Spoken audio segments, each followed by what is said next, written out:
happy Friday. So today's the afternoon right now, and I'm feeling for a little midday coffee. I'm not really a coffee drinker, but since recently I perfected my recipe and I really wanted to share it.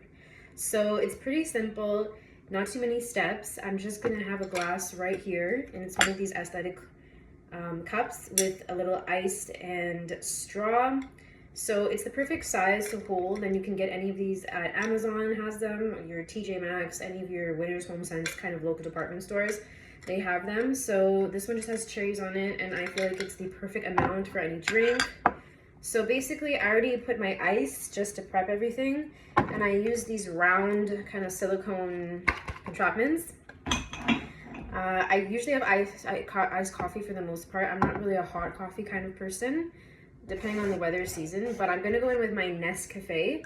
This is the iced coffee, and it's basically all you have to do is put milk or water to make a latte. It's an Americano flavor, and you just shake and add 2 teaspoons of concentrate, and you mix, customize to enjoy it. So this is a really good flavor because I find like it's nice and strong. You could just even have this by itself over ice and add like a little bit of creamer if you're in a rush. But I just kind of eyeball it, and I put like that much. And so basically, because the ice will obviously dilute it, but let's put a little bit more because sometimes you just really need to wake up, and the weather has been super gray and dark and dreary here in Canada, so I really need something that's just gonna get my energy up a bit. Next, I'm gonna go in with this Nescafe. This is the packets version, and it's the French vanilla flavor. This is my last one, so I have to restock on it. I like this because it just adds a little bit more flavor to my coffee. So let's just put the whole thing. It's pretty much almost done. So these are nice, convenient when you're on the go because they're like the perfect size, and you can just slip it in your mug or your travel cup, whatever you like to use. So we're just gonna give that a little bit of a mix.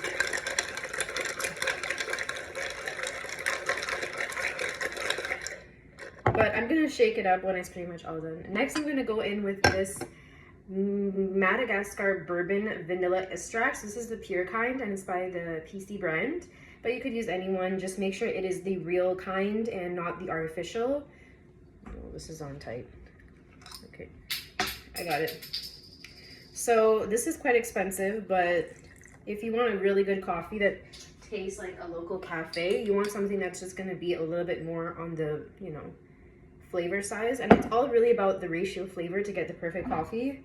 So now I'm going to go in with just some regular sugar here,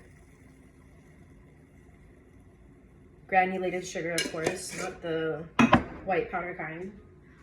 Also, I almost forgot something. Just let me grab it. Next, I'm going to go in with some brown sugar. So you just need like a little bit of this, like a dash. I like, again, like I said, it just adds to the flavor profile.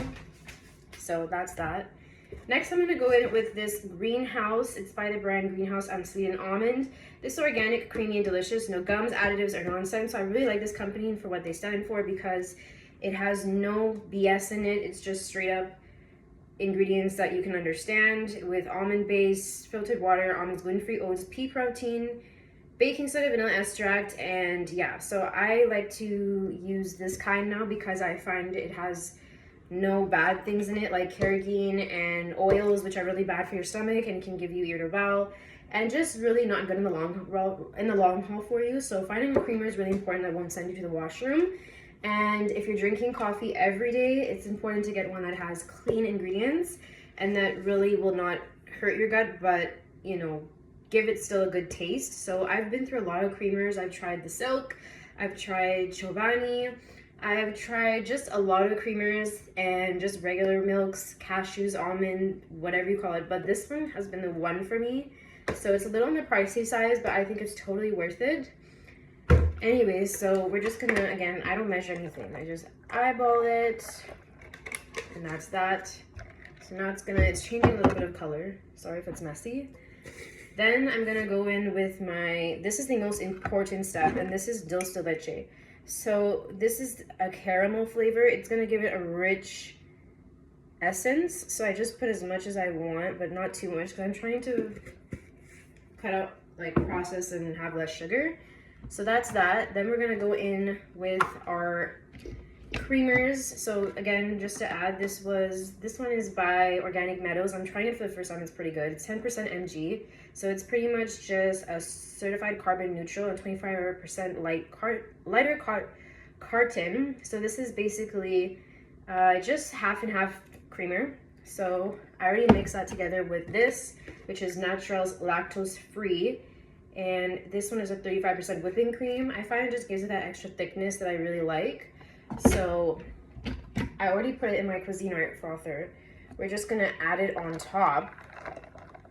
And sometimes it comes out really good, but this one hasn't been doing well for me lately, so I'm gonna get a new frother because I find this one is just not, sometimes it whips it up really well and gives it that consistency that I'm looking for. Other times it's just weak, so I need to invest in a new one. So that's that. And then just to top it off, we're gonna put some ground cinnamon by Clubhouse. So we're gonna put some of that. Then we're gonna put our topper back on with our straw and shake it up. Now you could also add maple syrup if you want. I personally just think this is enough sweetness to it because I don't want to overdo it, like I said. So again, let's give it a taste test now. That is so rich. I do think I could add more ice. It is really strong because I put more coffee than I usually do. But I really like the taste. It's actually so bold. And honestly, since I started making this recipe, it actually tastes better to me than a regular coffee from a cafe. Like, I've been to quite a few, but my recipe I think is actually really much better. But I just prefer it, to be honest.